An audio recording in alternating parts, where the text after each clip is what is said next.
session on fire safety and disaster management. May I now invite on stage Mr. Anil Maruti Aware, Deputy Controller of Civil Defence, and Mr. Manohar Keshav Mhatre, Assistant Deputy Controller of Civil Defence on stage, along with Ms. Sucheta Dalal and Dr. D'Souza, who are conveners for this program. May I now request Pankaj Raheja to welcome Mr. Aware with the bouquet of flowers. May I request Ashwin Barsinga to welcome Mr. Mhatre with a bouquet of flowers.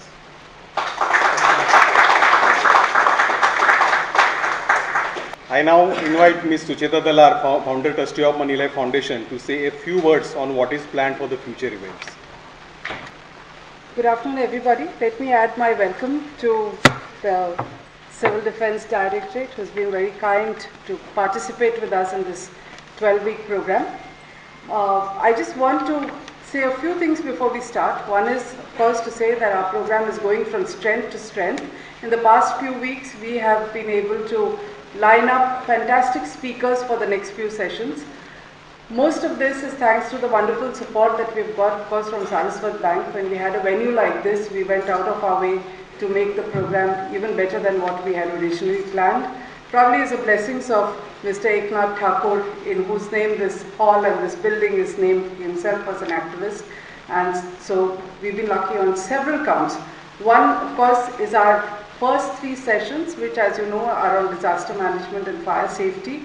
Today, you're going to look at fire safety. The next one is also very important because the Directorate of Civil Defence has promised that they're going to get mannequins here where you can actually see CPR and first aid in the manner that it is done. And most of us, other than those who are in the medical field, don't get a first-hand view of being able to learn and study this ourselves.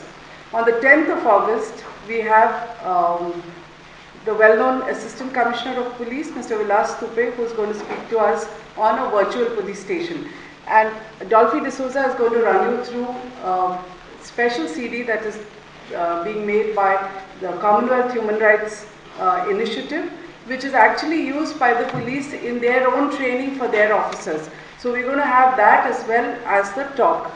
For the next session, we've got Advocate Satish Manishande. As you know, he's one of the best names in the legal field when it comes to criminal law. And along with him, we will have Assistant Commissioner of Police retired, Mr. Ramesh Mahale, who in fact successfully was one of the people in the team who led the Ajmal Kasab investigation after the 26/11 terror attacks in Mumbai. On 24th of August, we have Advocate Pranalini Deshmukh, who again I think would know that is one of the leading advocates when it comes to the issue of sexual harassment and the laws relating to it. Along with her, we would again have retired Assistant Commissioner of Police, Mr. Ramesh Srivastava, who has long years of experience in this area. I'm going to stop with just this many because I think this is enough of a trailer for the next 12 weeks. I want to mention that those of you who have registered for the entire 12-week program and want a certificate, from today onwards, we are counting the days. Some of you have registered starting today. We have said minimum of 11 for the certificate, and we are going to be very strict about it.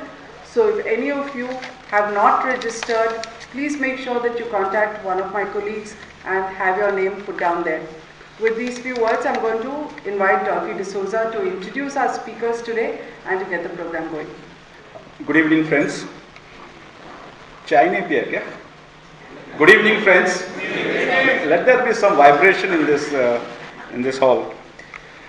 We have in our midst Mr. Anil Aware, who is the Deputy Controller of Civil Defence, having over 22 years of experience in Civil Defence Department. He will guide us on understanding the risk associated with different kinds of fires, including chemical fires and explosions.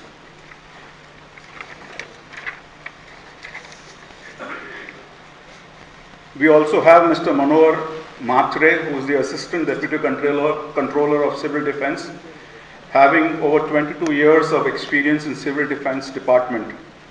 He is also a gold medalist in instructor's course at National Civil Defence College, Nagpur in 2008, and President's Medal for the Meritorious Service declared on 15th August 2010 Could we once again give them a very big hand? And we hand over to both of them to conduct the proceedings now. Thank you. Good evening, everybody. Disaster management and civil defense, ये जो दो subject है, आज का जो subject है fire, it is the chemical process and it is the combination of heat, fuel and oxygen. वो अलग अलग तरीके के मेथड होते हैं, कूलिंग मेथड है, स्मोदरिंग है, स्टार्वेशन है, ये बहुत सारे इंटरेस्टिंग सब्जेक्ट है। अगर उसमें हम डेमोन्स्ट्रेशन करेंगे तो आपको पता चल जाएगा कि how to extinguish the fire. अगर ये एक्सटिंग्विशर्स आपको पता नहीं है कि हाउ टू ऑपरेट दिस, आप आग बुझा नहीं सकते, तो इसीलिए आपको कम से कम मालूम होना चाहिए कि ये आग कैसे बुझाना है। फायर के टाइप होते हैं, मतलब सिंपल फायर है, ऑयल फायर है, इलेक्ट्रिक फायर है, गैस फायर है, मेटल फायर है। ये अलग अलग तरीके के जो भी टाइप्स ऑफ फायर होते हैं, वो बुझाने के लिए अलग अलग टाइप के एक्सटिंग्विशर्स हम इस्तेमाल कर सकते हैं। ऑयल फायर है, एक्वस फिल्म फॉर्मिंग फोम, ये FFF का हम उसके इस्तेमाल कर सकते हैं। सिंपल फायर है, वाटर टाइप एक्सटिंग्विशर्स हम इस्तेमाल कर सकते हैं। जहाँ ज़्यादा कौन सी फायर लगने की ज़्यादा संभावना होती है, इसलिए वहाँ उसी टाइप के वो बुझाने के लिए एक्सटिंग्विशर्स का इस्तेमाल किया जाता है। तो हमारे मात्रे साहब को मैं रिक्वेस्ट करूँगा, मेरे असिस्टेंट डिप्टी कंट्रोलर है, वो महाराष्ट्र के चीफ फायर ऑफिसर भी है, तो अगला सेशन वो मात्रे साहब शुरू करेंगे, प्लीज। पहले जो है फायर कैसी लग जाती है, तो फायर के लिए क्या क्या होना चाहिए। जैसे हम इधर बैठे हैं सब लोग, ऑक्सीजन तो हम इनहेल एक्सहेल करते हैं, राइट। फायर के लिए ऑक्सीजन होना चाहिए। सेकंड, ऑक्सीजन आदमी को नहीं होगा तो आदमी जिंदा नहीं रह सकता है। इसके लिए फायर के लिए ऑक्सीजन नहीं होगा तो फायर नहीं लग सकती है। और दूसरा फैक्टर्स क्या होना चाहिए? Yes, basically combustible materials, combustible atoms, यानी कंबस्टिबल मटेरियल्स। ये जो कंबस्टिबल मटेरियल है, आग लगने वाले पदार्थ, ये 3 प्रकार के होती, जैसे कि सॉलिड, लिक्विड और गैसेस। ये दूसरा फैक्टर हमने बताया, combustible material. First oxygen, second combustible materials, third क्या होना चाहिए? यस, हीट होना चाहिए। जैसे कि 3 जो है, 3 एक साथ आएंगे तो ही अंगार लगने वाली है। देखिए, अंगार का डेफिनेशन, परिभाषा जो है इससे बनाया है, आगे जाएंगे, जो हमने अभी, it is a chemical change reaction which take place with the evolution of the heat and lights. यानी अंगार का परिभाषा इससे बनाया है, शॉर्टकट में उसने बताया कि हीट और लाइट, ये दोनों दिखने के बाद उसको हम अंगार बोलते हैं। स्मोक को क्यों नहीं बोला? जैसे पेट्रोल फायर, पेट्रोल को फायर होने के बाद उसमें से स्मोक जो है नहीं निकलता है। इसके लिए हम जो 2 चीज देखते हैं, इसको हम फायर बोलते हैं, हीट और लाइट। देखिए आगे में 3 एलिमेंट्स जो है, ऑक्सीजन, हीट और फ्यूल। तीसरा जो है, यानी कि मटेरियल जो है, लिक्विड फॉर्मेशन में क्या क्या होता है। देखिए, ये सोलेंस, केरोसिन्स, यानी कि ऑयल है, पेट्रोल है, डीजल है, पेंट्स यानी कि कलर, अलग अलग प्रकार के केमिकल्स है, ये टोटली जो है लिक्विड फ्यूल्स। और तीसरा जो है सॉलिड्स, यानी कि लकड़ी है, कागज, कपड़ा है, ये टोटली जो है सॉलिड में मिल जाता है। ठीक है। Principle of fire extension number 1, स्टारवेशंस यानी हम क्या कर सकते हैं अंगार लगने के बाद। जैसे कि हमने एक एग्जांपल आपको दिया कि फायर के ऊपर हम जोर जोर से क्या मार देंगे, कपड़ा है या कोई प्लाउड है या पुट्टा है, तो उसको हम इस्तेमाल करेंगे ऑक्सीजन को कम करने के लिए, स्टारवेशन। सेकंड देखिए, स्टारवेशन हम कैसे करते हैं, जैसे कि जलने वाला मटेरियल्स है, एक हुक होता है फायर हुक, उसको हम जो जलने वाला मटेरियल जो है उसको हम बाजू में निकालते हैं, जो जला हुआ नहीं उसको बाजू में निकालते हैं, उसको हम बात करते हैं स्टारवेशन। स्मोदरिंग, हमने इसके बारे में एक पहला एग्जाम्पल दिया, जैसे कि चद्दर है, ब्लैंकेट है, उसको हम क्या करेंगे, उसके ऊपर मार लेंगे, ऑक्सीजन को कटअप करेंगे। फॉर एग्जाम्पल मोमबत्ती के ऊपर हम ग्लास डाल दिया, क्या होने वाला है, मिलने वाला ऑक्सीजन है बंद हो जाएगा और मोमबत्ती जो है ऑटोमेटिकली बुझ जाएगी। स्मोदरिंग इफेक्ट यानी कि बर्तन के अंदर जो ऑयल है जलना शुरू किया है, फ्लेम निकल रहा है, हमारे घर के अंदर कोई ढक्कन है बड़ा वाला, तो उसके ऊपर आप डाल दो, क्या हो जाएगा, second elements, sorry first element जो हमने बताया ऑक्सीजन, वो क्या हो जाएगा, कट हो जाएगा, राइट। यानी 3 होना चाहिए अंगार के लिए, इसमें से एक हमने कम कर दिया तो अंगार बुझ जाएगी। हमारे घर के अंदर कोई ढक्कन नहीं है, उसके ऊपर डालने के लिए इंप्रोवाइजेशन, क्या करेंगे इंप्रोवाइजेशन, ब्लैंकेट है, चद्दर है, कोई कपड़ा जो है कॉटन कपड़ा है उसको गीला कर दो पानी के अंदर, पूरा ब्लैंकेट या चद्दर को गीला कर दो और उसके ऊपर ढक्कन डाल दो, क्या हो जाएगा, अंगार के लिए मिलने वाला ऑक्सीजन कट हो जाएगा। Cooling effects, remove heat from the burning materials fire area, for example अंगार के ऊपर पानी मारना, यस और नो, वही काम है। यानी अंगार के ऊपर जो जलने वाला मटेरियल है, जैसे लकड़ी है, कोई भी है, उसके ऊपर हम क्या करेंगे, पानी मार लेंगे। देखिए अंगार के ऊपर पानी मारते समय सबसे इंपॉर्टेंट बात है, इलेक्ट्रिसिटी है तो उसको अवॉइड करो। देखिए कूलिंग मेथड्स, यानी अंगार के ऊपर हम पानी मारते हैं तो जो बॉडी टेम्परेचर है, मटेरियल का बॉडी टेम्परेचर क्या होता है, कम होता है। इसके लिए ये एक एलिमेंट्स हमने कम करने के बाद फायर जो है वो ऑटोमेटिकली बुझ जाता है। ब्रेकिंग ऑफ चेंज रिएक्शंस, उसके अंदर ये एक चौथा प्रकार है ब्रेकिंग ऑफ चेंज रिएक्शंस, यानी कि जो मटेरियल सप्लाई जो है, सोर्स है, उसको हम क्या करते हैं, ब्रेक करते हैं, यानी केमिकल रिएक्शन करने के बाद। अभी देखिए, अभी आपको एक फिलीपाइंस कंट्री ने एक फिलीपाइंस के अंदर एक पहला प्रोडक्ट आया था, समझ लो इतना बड़ा रूम है, फायर हो गया।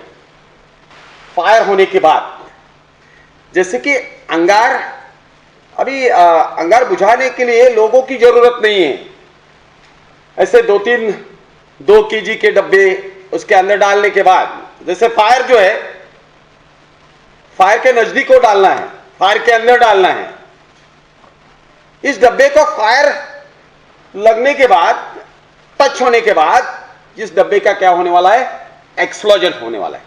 एक्सप्लोजन होने के बाद इसमें से ज्यादा कार्बन डाइऑक्साइड है वो क्रिएट होने वाला है। ऐसा एक सिस्टम फायर का निकाला है, तो इसके बाद ये ज्यादा, यानी कार्बन डाइऑक्साइड जिस रूम के अंदर ज्यादा है उसके अंदर फायर जो है ऑटोमेटिकली बुझने वाले हैं। देखिए अभी बिल्डिंग के अंदर, जो मल्टी स्टोरी बिल्डिंग के अंदर रहते हैं, पहला हमारा काम है, कोई भी मंजिल के ऊपर फायर लगने के बाद लिफ्ट का हम इस्तेमाल नहीं करेंगे। समझ लो 10 मंजिल का बिल्डिंग है और 5वें मंजिल के ऊपर फायर लगी है, 5वें मंजिल के ऊपर फायर लगी है, आप लोग जो 6वें 6वें 10वें मंजिल के ऊपर लोग हैं नीचे आने का प्रयास करेंगे, उसको अवॉइड करो नीचे आने के लिए। आप जो है ऊपर वाले जो लोग हैं, ऊपर टेरेस के ऊपर जाओ, कुछ नहीं होगा।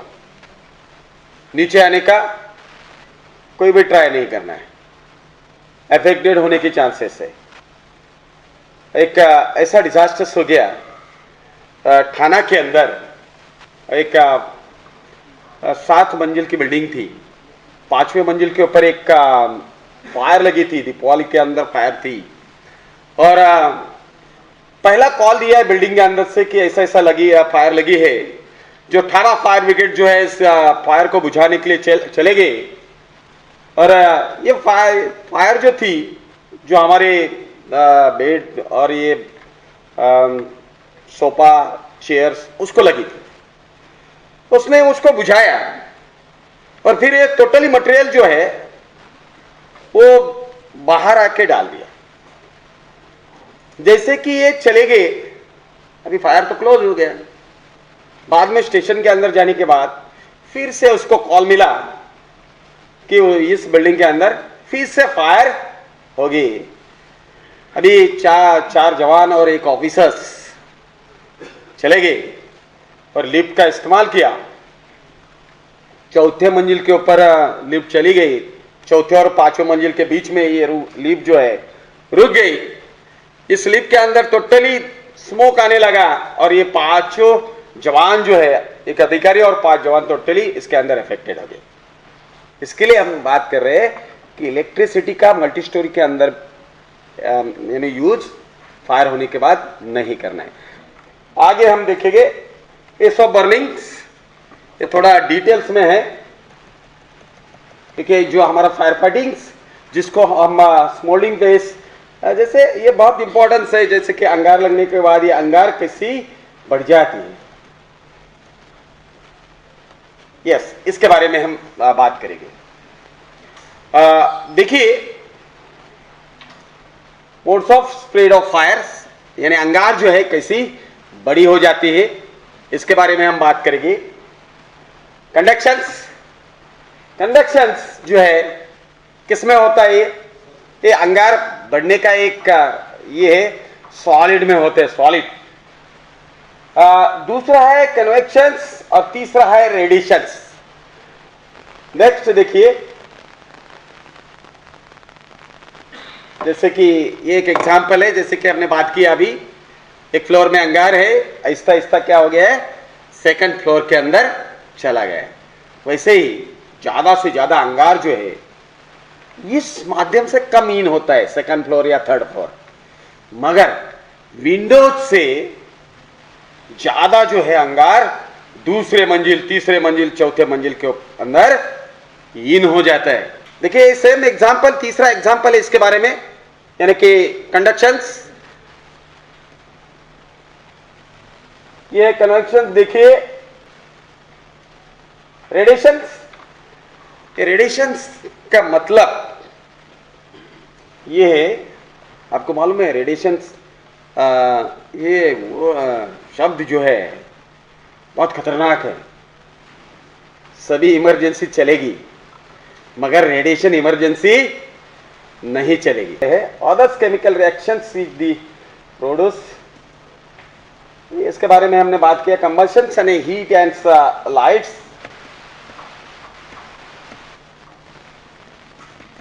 टाइप्स ऑफ कंबशंस,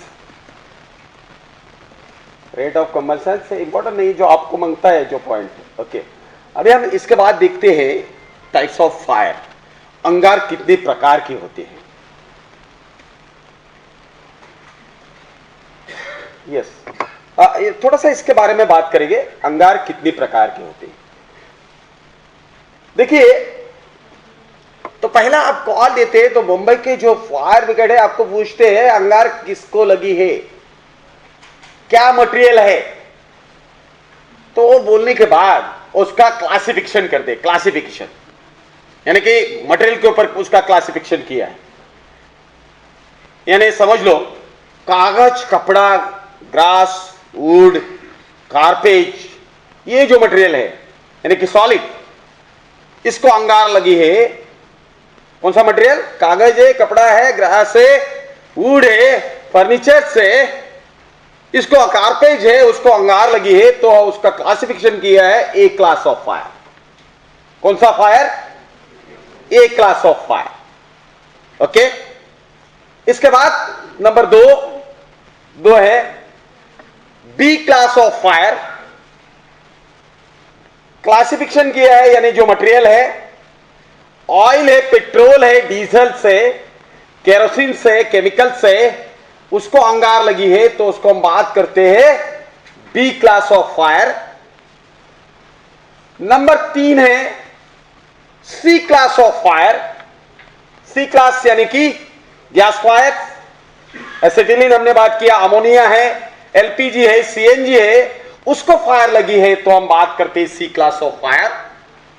नंबर 4 है डी क्लास ऑफ फायर, यानी कि मेटल फायर्स, लोखंड, पोलाद जैसे है, एल्यूमिनियम से, मैग्नीशियम है, उसको अंगार, इस धातु को अंगार है, तो उसको हम बात करते हैं डी क्लास ऑफ फायर। यानी अंगार की 4 प्रकार। कितने प्रकार है? 4, ए बी सी और डी। ए बी सी और डी यानी कि क्लास। यस,